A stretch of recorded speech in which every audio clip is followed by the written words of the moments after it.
All right, Jeff, we're about to talk about sentimental value, but before we do, I think we should just take a moment of silence for all the bad dads out there. We can just collectively breathe in, breathe out all those nasty words you want to say to them. Fucker, motherfucker. This is All Films Worth Watching. I'm Thomas. That's Jeff. Each month we get together and we watch a film that we quickly deem worth watching, and then we talk about why or why not. Let me see. What do you need to know? You need to know that I'm a sound designer and a producer, and an all around great guy. Jeff, what do they need to know about you? By Fire and Sword, Black Metal, Wield and Woe, Book Talk, Romantasy, Fantasy, a fancy romanticeer is what I was trying to say. I wish you Am I hadn't missing said that. anything else? It's too I late. It's would out I would there. also like to be an all around good guy. Yeah, totally. I'm only friends with all around good guys, I think. Okay. If you're not, you have to tell me. That's a rule. It's like if you're a cop or not a good guy, you got to tell me up front. Okay. Anyway, this is again, we're talking about a film today. It's the 2025 drama Sentimental Value, Oscar darling, sad Norwegian Netflix flick. Not a Netflix flick, but a flick about Netflix. Uh, Jeff, you picked this one. Can you tell me why you picked it? What was the reasoning?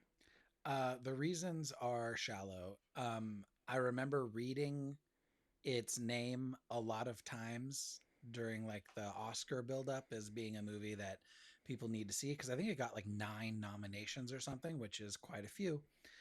Yeah, I'm Um, looking at it here. Best Picture, Best Director, Best Actress, Best Supporting Actor, and then 2 Best Supporting Actress nominations, and became the first Norwegian film to win Best International Feature Film. yeah, so I was familiar with its name, and I really like Stellan Skarsgård, so that particularly stuck with me. I had heard an interview with him on I think it was Fresh Air, um, like in February or March, and I was like, oh, I should see that movie, and then it came up on the list of like things that I haven't seen and that we might watch, and I was like, we'll just pick that one. I didn't know actually anything about it. I had no idea what this movie was about, other than Stellan Skarsgård was in it, and it was apparently really good. Yeah. Yeah, I didn't know much about it other than it showing up in the Oscars this last year.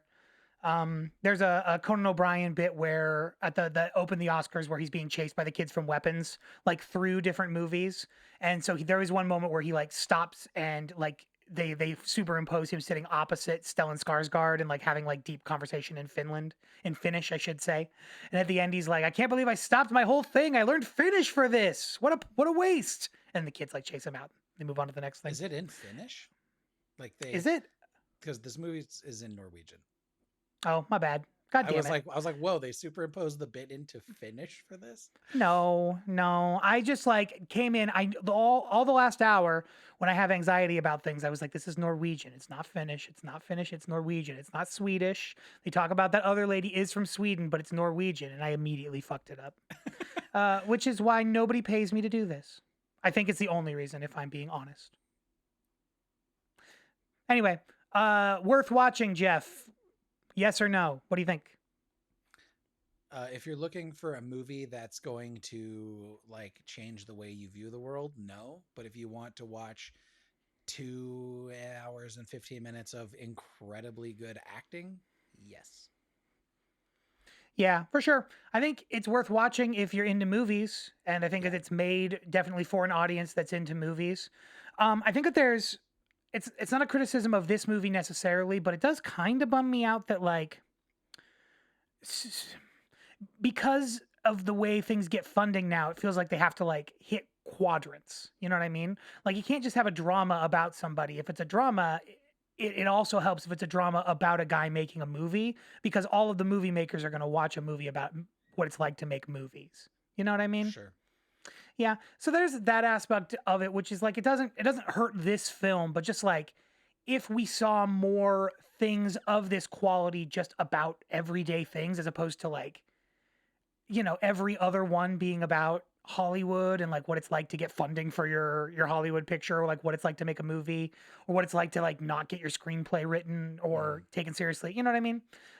Like those things are interesting, but if there were more, if it was a much wider spread of experiences we were getting, um, this wouldn't feel so just in line. You know what I mean? Sure.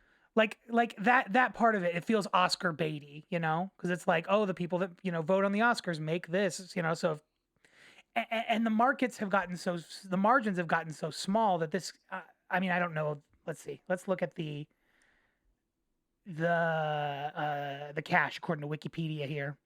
Tells me it had a budget of 7.8 million and its box office was 23.8, which is not, I mean, is good by like any normal standards, but not great by film standards. You know what I mean?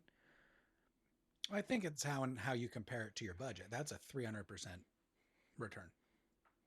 Yeah, I feel you, but it's also like it it doesn't the way that the funding is set up because like I agree like by any normal sense of the word that's a success, but I just I don't know enough about this I guess to Well, really there's a talk on lot it. of things going on there that, I think in the terms of what you're thinking about are working against it. It's an international film.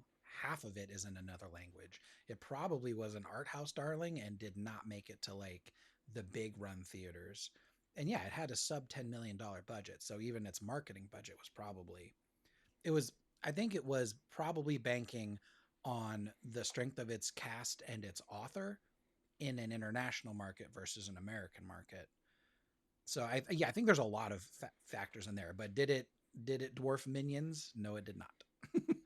No, but I would say like even compared to this one was nominated for a bunch of stuff and won a bunch of great Oscars. There's a world where not a world, but there was a time, like 10 years ago where that would have like catapulted this up to, at least a 50-60 million dollar budget. I mean, I'm guesstimating. I'm really bad at math. At guesstimating this kind of a thing. Like I don't really follow the money. I haven't really taken an interest in it as much until lately. But it's yeah, it's interesting that like just like when you and I were growing up, the something that won was nominated for 9 Academy Awards would would be starting at 23.8 million maybe. You know what I mean? Or I guess well adjusting for inflation, what I'm saying is like these I guess I don't really I don't know. I don't have a point. Money's money. Oscar nomination. I don't know. I guess I've totally lost the plot. I'm drowning, Jeff. I I'm think drowning here. that You tell amount of me. Oscars will certainly give him better funding in the future, but no amount of Oscars you win is going to change the amount of budget you had. It might have increased the box office, but also Yeah. that's If I all. miss This movie was out of theaters, I think, before Oscars even happened. So, right. That's what I'm saying. Like the whole system used to be like you build this up like this would I mean I'm sure that this is going to have another run if not already a smaller run back in theaters. But you know what I mean? Like the Oscar campaign would have been part of bringing it to mhm, America. You know what I mean? And instead it's like, sure. "Oh, this is this thing that you can check out that it's already made the money that it's going to make." Yeah.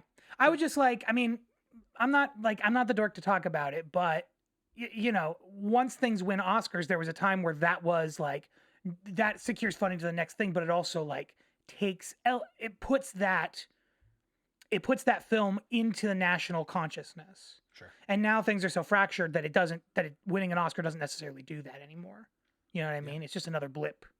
Um and so it's harder for stuff that doesn't like make millions and millions of dollars and doesn't like I don't know, isn't so isn't so calculated in putting together for thing to be successful. You know what I mean? Mhm. I think you get to the top of the rung and you get stuff like this, which I think I said at the beginning, worth watching definitely, but it feels a little calculated. It feels like it's checking off a couple of different boxes that I don't know, just stuff that gets me really really really excited at my core. I don't tend to like feel that element of it at the seams. And this I felt a little Sure. bit, you know? Yeah. Yeah. Yeah.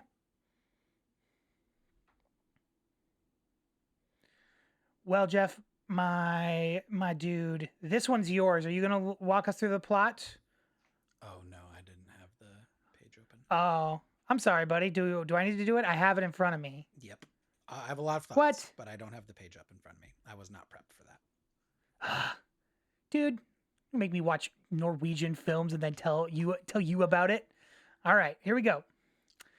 After film director Gustav Borg and psychotherapist Sissel Borg end their troubled marriage, Gustav uses the divorce as an excuse to leave Norway and focus on his career. Sissel continues to raise their daughters, Nora and Agnes, in their Oslo home, which Gustav's family has owned for generations. In adulthood, Agnes works as a historian, is married, and has a son. Nora becomes a fairly successful stage actress, although she suffers from debilitating bouts of stage fright. She's having an affair with her married colleague Jacob. Yeah, I liked the intro montage where they were showing Agnes and Nora as children, like as the parents were fighting, and they were using the house as it like deteriorates over time to as a metaphor for like the family structure and the marriage and stuff. They're talking about how like the house had a fundamental flaw that like gave it some character, but like the house is mostly still together. There was that crack in the foundation that ran up the walls and stuff. I thought that was nice. This was also when I found out that the movie was bilingual. I did not know that before I started it, and I was like doing something else, and then I was like, that's not English. Oh, I have to really be paying attention to this movie now, which actually was good because I'm glad that I paid extra attention to it. But yeah, Yeah, for sure. I thought it was interesting, sort of in hindsight, that this opening montage feels like clips from the film that doesn't end up getting made.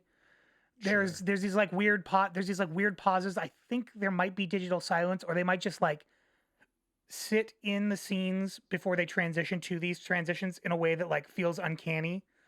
Like it feels like almost like bad editing, where Mm, there's like a gap between the start of these that I thought was like an interesting choice to be like, somebody like me anyway who was pretty keyed in, where it's like, oh, these moments are weird. Like it feels different than what we're talking about, but it's not explaining it. It's just introducing it and pulling out of it in a way that's like pulling attention to itself.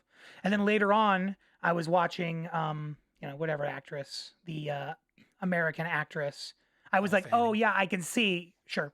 I was seeing, but I was watching it, and I was like, oh, what we were watching is like clips of that interspersed with the reality that he's sharing, I think. Mm. After Sissel dies, Gustav returns to Norway to reclaim the house. His daughters have grown to resent him for his extended absence and his drinking problem. Although Agnes is more sympathetic to him, he tries to reconcile with his daughters, but their conversations are frequently derailed by his microaggressions and lack of emotional intelligence. He has a better relationship with Agnes's young son Eric, but mainly connects with him through films. There's this super funny point. I made a point to remember it because I was like, I have to tell Tom about this because it's so dumb. He gives that kid who's like 9 years old a DVD copy of Irresistible. Hmm. I was like, what are you doing? No 9-year-old should ever be watching Irresistible. Yeah, for sure. I mean, this is like I don't know. This resonated with me. It feels like a dad that I've seen a lot, and it reminds me a lot of my dad, where it's like somebody who like puts themselves into their work, but doesn't really know how to communicate stuff, doesn't know how to really like communicate their emotions, and like doesn't really have a sense or isn't like taking a sense of like how his actions are interacting, are affecting the people around him. He's like making his effect, but not really paying attention to the way that it affects people, even Mm, though he's aware of it, obviously, because by the end of this, what you sort of see is instead of learning to like use his words and apologize, he wrote this whole fucking movie to try and describe his inner life to his daughter instead of going to therapy. yeah. And giving his grandson DVDs that are like far too adult for him. And she makes a point where she's like, we don't even have a DVD player. Like it's just this kind of I think it just demonstrates that he's a bit out of touch. Like not only Yeah. with his family and the time period, but also just technologically. Yep, for sure.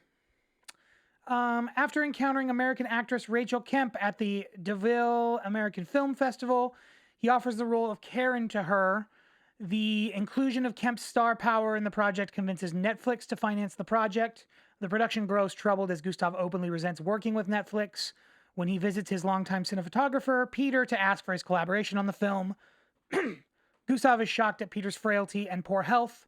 Rachel, who is unable to speak Norwegian, grows increasingly self conscious about the fact that Gustav has to translate the script into English for her. Nora is put off by the fact that Gustav treats Rachel with more empathy than his own daughters. Yeah. That Yeah, yeah, there was something about Elle Fanning in this movie that just felt like a weird choice, and maybe it's that she is too well known. Not that she's a bad actress. It just was like she just felt slightly out of place to me in a way that, like, I don't know. I wish maybe that it had been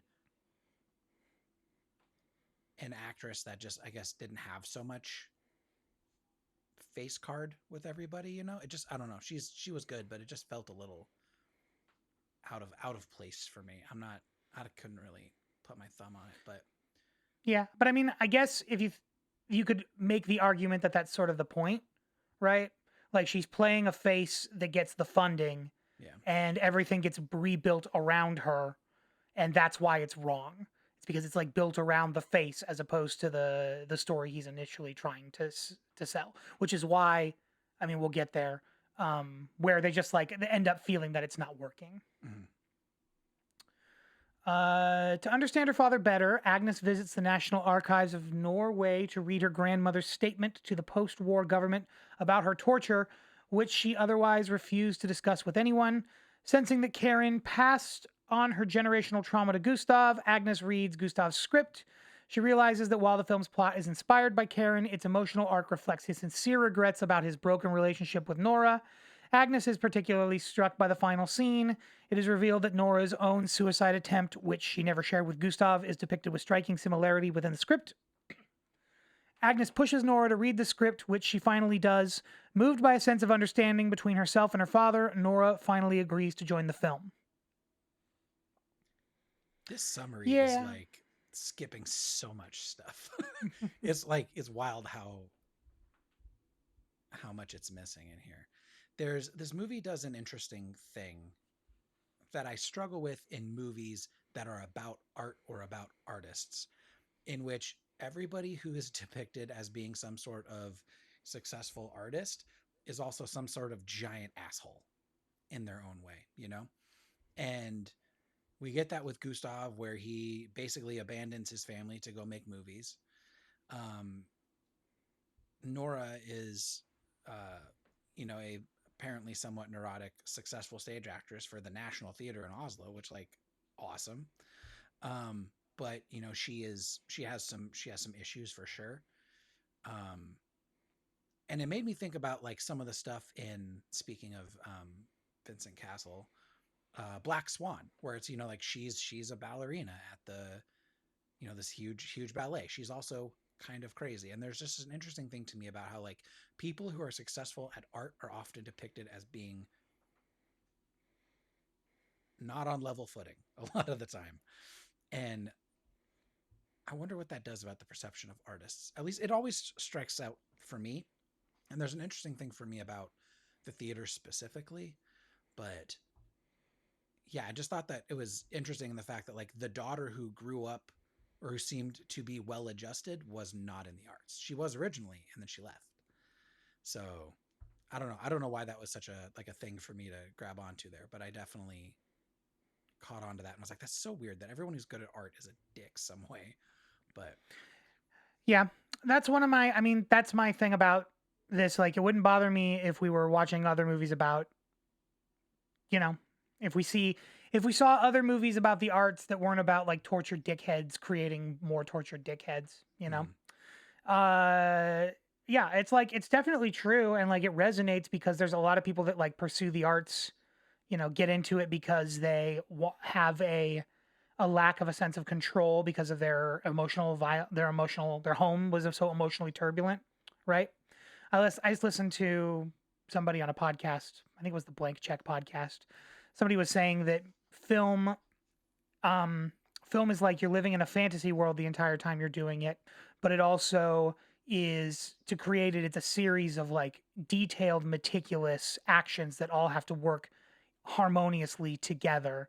And so you have like the cross section of people that are like making film and are making film now, especially when it it's not convenient or profitable to make film anymore. The people that are doing it like sort of fit those two things. Like their happy space is living in a fantasy world, and their happy space is being in absolute control of a million different little functions that are all working together, being a puppet master, Yeah. you know? So it definitely pulls a type, but you don't have to be miserable to be in the arts. But yeah, like I said, if we had 10 dramas like this from around the world, I mean, I'm sure that we do. But if I watched them more often, I wouldn't be so critical that this one is like, oh, another story about how fame corrupts and builds and hurts family. You know Hmm. what I mean? Like I think it's telling an honest story. It's just one that I've heard. Yeah, I've it's heard, not a new idea for sure. yeah, yeah. Um, but yeah, no, the idea of of watching a film almost come together through Netflix. Like it mentioned that he went and saw his sick buddy, and then he like recognized that the cinematographer was sick, but he also like the I mean, this makes it sound like he was lying when he said it. And to be honest, I faded in and out a little bit of the film, so I wasn't, excuse me, 100% sure. I'm not 100% sure if he was being truthful or not. But he basically says like Netflix is making us look at other cinematographers. That was a lie. Yeah, he like saw that this dude was weak and was like pushing him out. And then later on, he's like bitching about the new cinematographer sending him mood boards. And Yeah. and he misses his old buddy that like knows how the inside of his brain thinks. Hmm. Yeah, he's like, yeah, it's just that thing where it's like a lot of people that get into the arts and get successful at doing stuff like this, it's such a torturous project. The only part, or like a main justification for doing that, right, is that you're not so good at like relating your interior life. And so you're able to relate it with exacting detail in a situation that you can control, to the letter, Hmm. right? Yeah, and so it's just like him never apologizing for any of his actions to his daughter, but instead handing her this script and being like, it's the same thing, Yeah. is, is textbook narcissist behavior and like at the core of what makes their dynamic not work. Hmm. Yeah. Um it was interesting. It was really fun watching them go through the process of making the film or doing rehearsal for the film, and I am and imagining that he had gotten his daughter to agree, how excruciating those conversations would have been. Oh yeah. You know what I mean? Like, and then ultimately, I mean, well, I'm going to skip ahead, but ultimately we get to the end and they like are shooting a new version that's like a more modern version that she's the star of.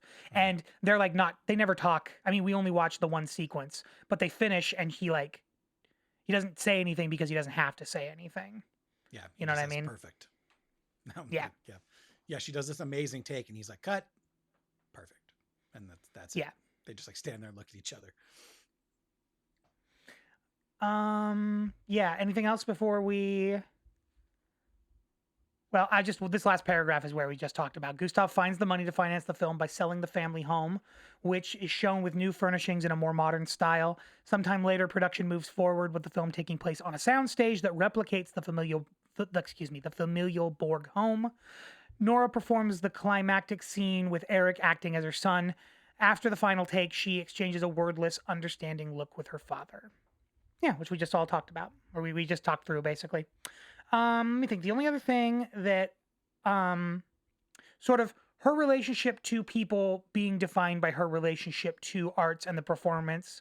I thought a really poignant moment at the very beginning of the piece was when she was having her first panic attack, and it's like she's not going to go on stage for the second act, and they're already like 5 minutes behind, and there's a whole big, huge professional production, like hundreds of people that are waiting on her, and she drags her scene partner, who she's also having a duplicitous affair with, Hmm. right? So it's somebody that she's like filling that relationship hole, but is also like somebody that she definitely has to, by the state of it, keep at arm's length, Yeah. right? She pulls him back there and she's like, I can't go on. You have to slap me. And at first he's like disgusted with the idea. And he's like, no, I can't slap you. And she's like, I can't go on stage unless you slap me. If you want me to go on stage, you need to slap me. And like before she even finishes, he backhands her. Hmm. And I'm like, God damn theater, you fuckers. Yeah. Well, Where it's first like she's like trying to everybody's knack on priorities are him. out of order. That's all. Yeah. Everybody's priorities are out of order. Yeah. She goes back there first, and she's like trying to like kiss him, and it implies that she was like trying to maybe do a little more. And yeah, they had like already gone through that first overture. Like that was like leading in leading in the friggin' play.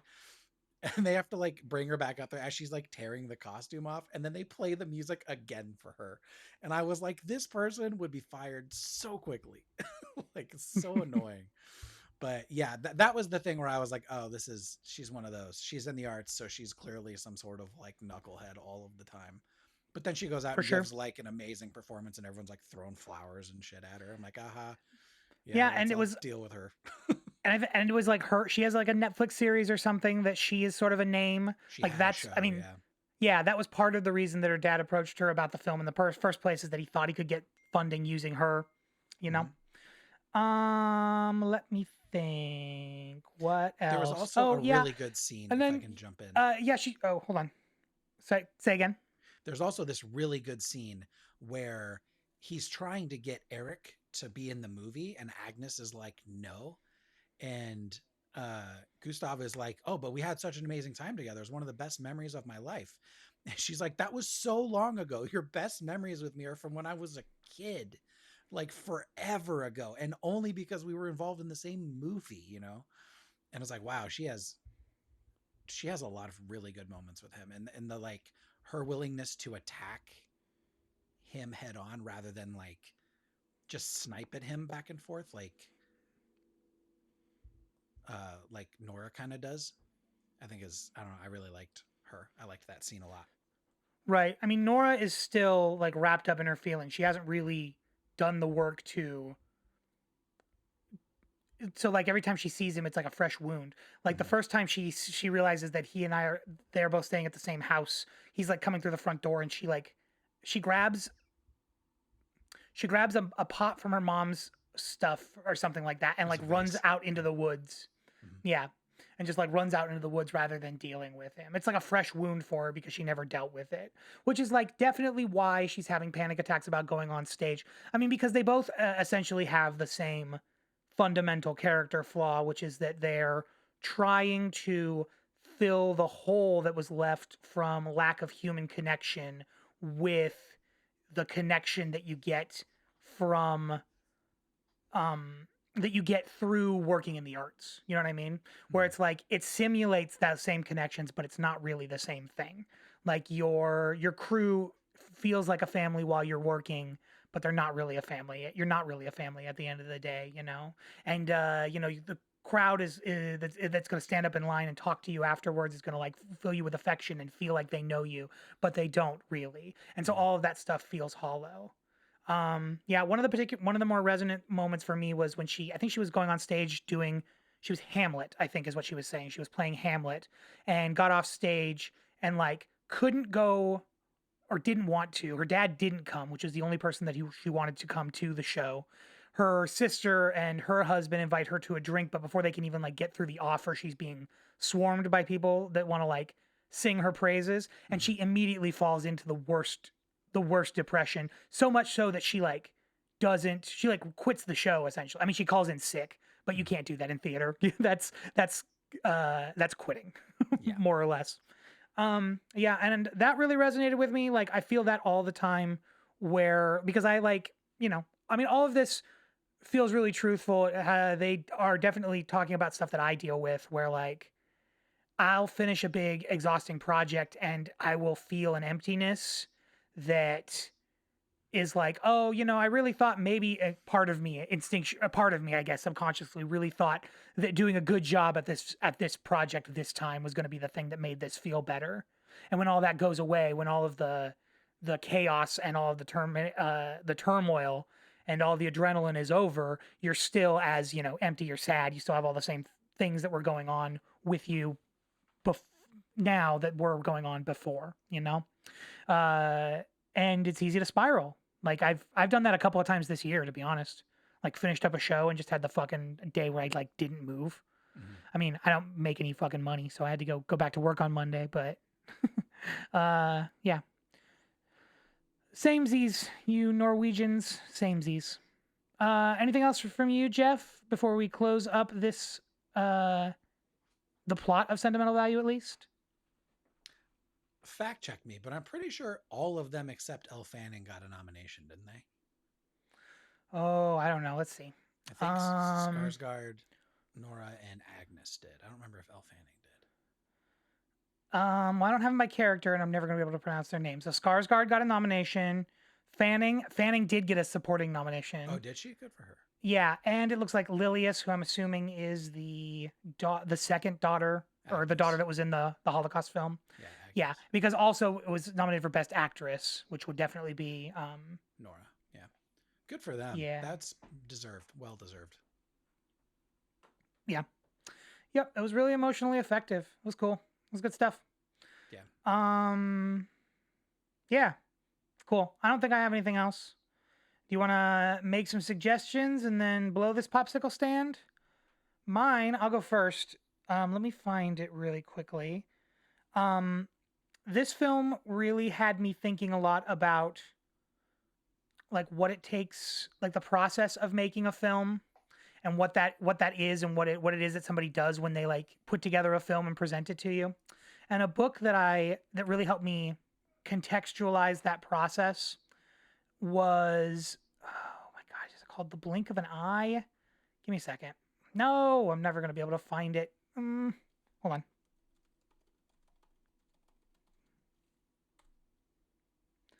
Yes, it is. It's called In the Blink of an Eye.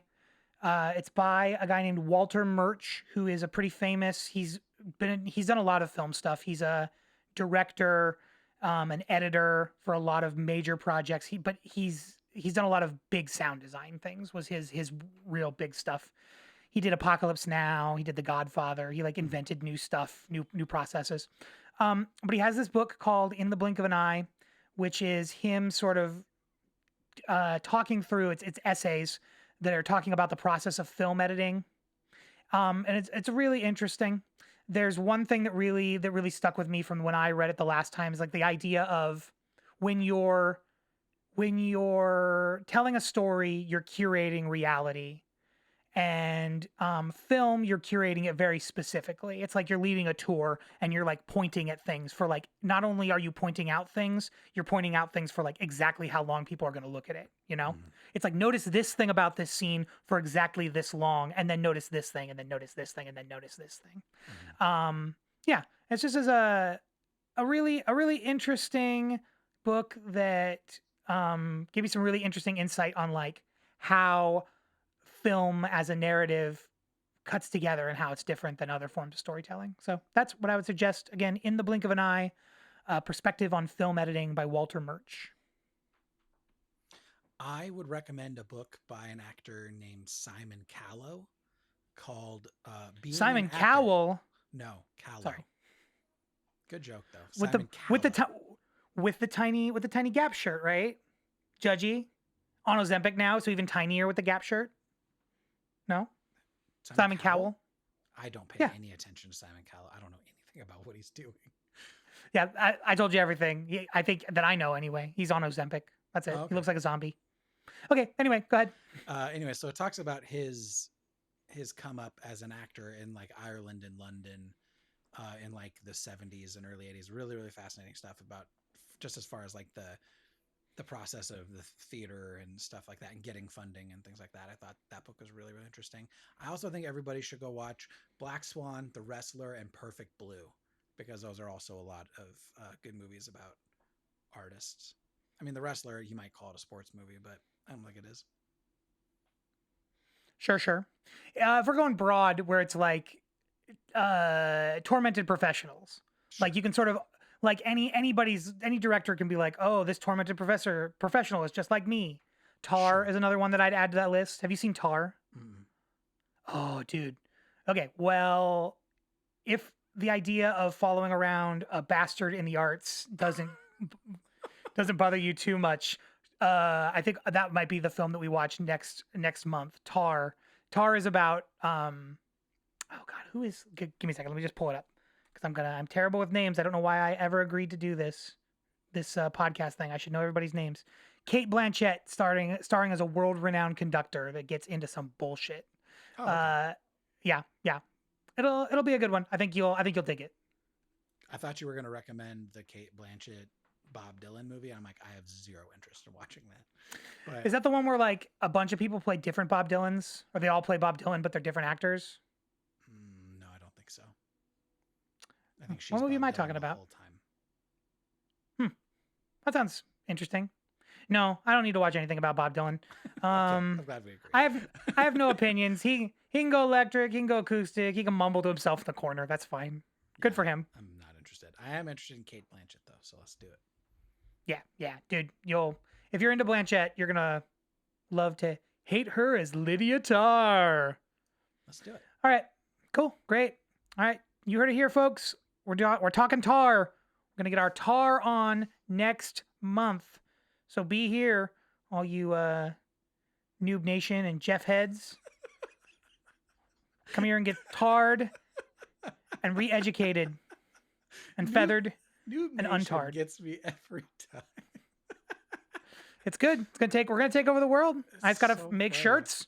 Find somebody to make me a shirt, and I'm gonna sell it. Make $1 million. Gotta get I'm funded. gonna use that $1 million to make $2 million, and then I'm gonna quit because I don't need to be greedy like some of these fucks. All right, folks. We'll see you next month. Thank you. Bye.